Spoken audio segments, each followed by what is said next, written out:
Hey guys, this is Sebastian. Welcome to another segment of Building Your Wealth in Under 5 Minutes. Today we're going over part 2 of exactly why used cars are better versus new cars. In our previous video, we actually explained the breakdown of why new cars depreciate so quickly versus used cars. So if you want to go ahead and check out that video, make sure you watch that video before you proceed to this one. Now this video we're going to be going over why used cars are now better and how to go about analyzing your used car. Now before we go ahead and get started, don't forget to please subscribe, hit the like section, go to the comments, write something nice if you're really enjoying these videos. Again, just grab this video and share this with your friends and family. Again, the most important way that you're going to end up building wealth is by making better decisions with your money. So let's go ahead and get started, guys.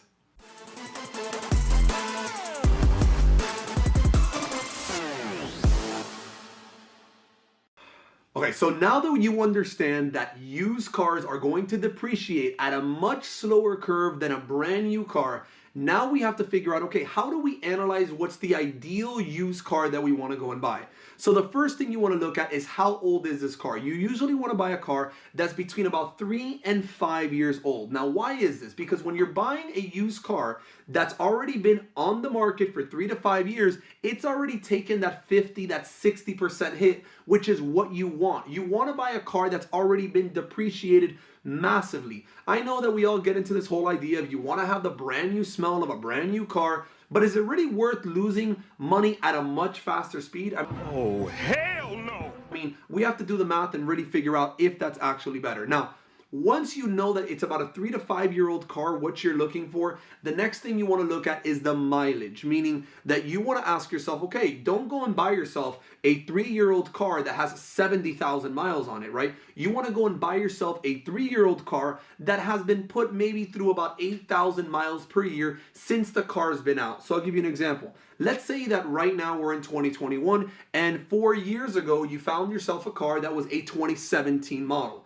That means that 2017 model, you want to make sure that since it's been 4 years since that car's been out, you want to make sure that that car does not have more than about 32,000 miles on it. And once you have that, then you want to go and find out how long has that car been sitting on the lot of that dealer. Now you might ask yourself, why is that even important? When a dealer goes and buys a vehicle and puts it in its inventory, this is what happens. The idea is that the dealer can grab that car and sell it to someone else so that they can make their profit as quickly as possible. The dealer does not want to go and grab a car, put it on the lot, have it sit there for 3 months, for 6 months, to then try to sell it in 6 months. So what the dealer always has is that they have a goal of selling the car within 90 days of them buying the vehicle. So in other words, if the car was bought by the dealership probably like 4 months ago, that dealer is highly motivated to try to get rid of that car as quickly as possible. If they just brought that car on the lot a week ago or 3 days ago, they're probably not going to give that much discount when you're buying the car. So what you want to find out is how long has that car, that used vehicle, been sitting on the lot of that dealer. How will you find this out? You can go to the Carfax. You can literally just ask the dealer for the Carfax report, and the Carfax report will actually tell you exactly when that dealer took inventory of that car. It'll tell you the exact date. It'll say March 15th, that dealer took inventory of that vehicle. Oh my God!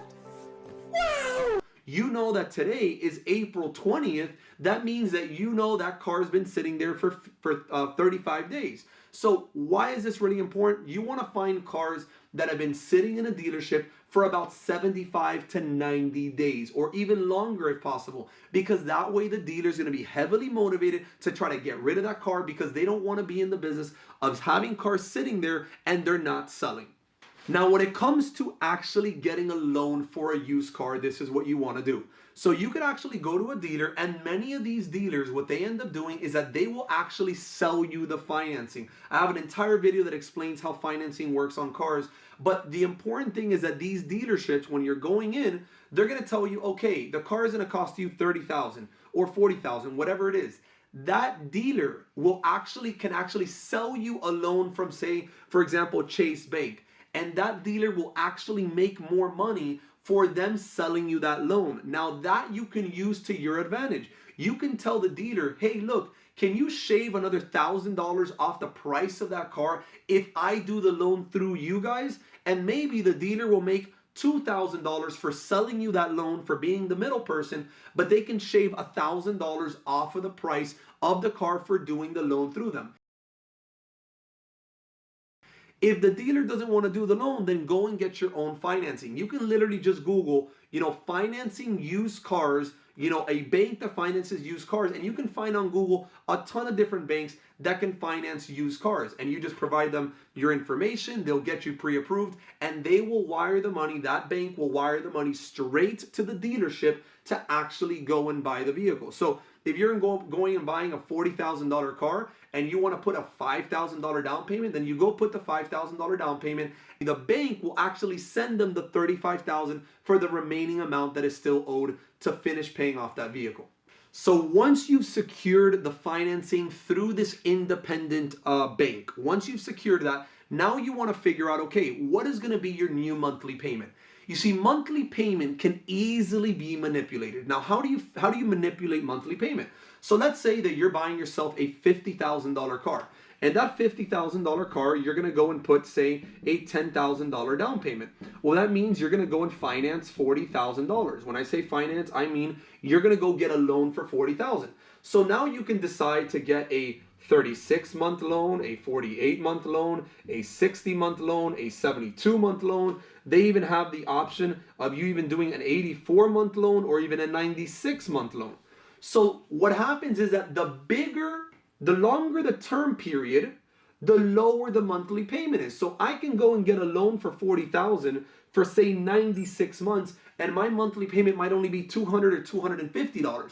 So if you're trying to get a smaller monthly payment, then what you do is you just mess around with these numbers, you extend the loan farther, and what that does is that's going to drive your monthly payment down. So if you're worried about what's going to be my monthly payment, well, that's fine. Just extend the loan. Even if 3 years from now you still owe money on that car, when you turn in and sell that car and you go and sell it, that car, remember, has not depreciated that much because, again, you bought a used car. So because it was used, the majority of your payment was going all to principal, very little was going to interest, and the car is retaining its value a lot stronger than if you would have gone and bought the brand new $50,000, $60,000, $70,000 car.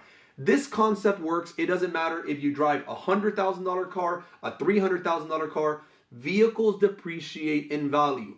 So what is the basic idea behind this? The basic idea is instead of going and buying yourself maybe a $35,000 brand new car, why don't you do something a little bit different? Why don't you consider maybe buying yourself a $60,000 car that is used? You go and buy yourself a $60,000 car that is used, it's going to also depreciate in value, but check this out.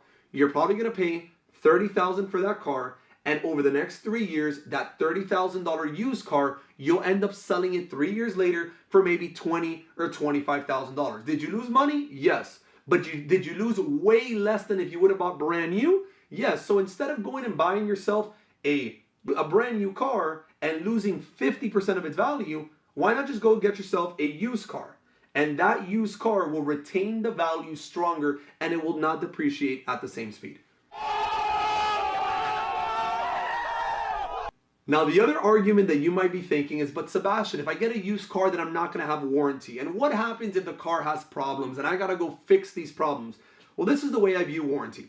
I actually don't care if the car doesn't have warranty. Now, that doesn't mean that you don't want to make sure that the car is in a healthy condition. But the reason I don't care is the following. I already saved 50% of the value of the car. So let's say that the car has a horrible event, right? The whole transmission needs to be changed. And let's say that transmission cost me $1,000 or $2,000.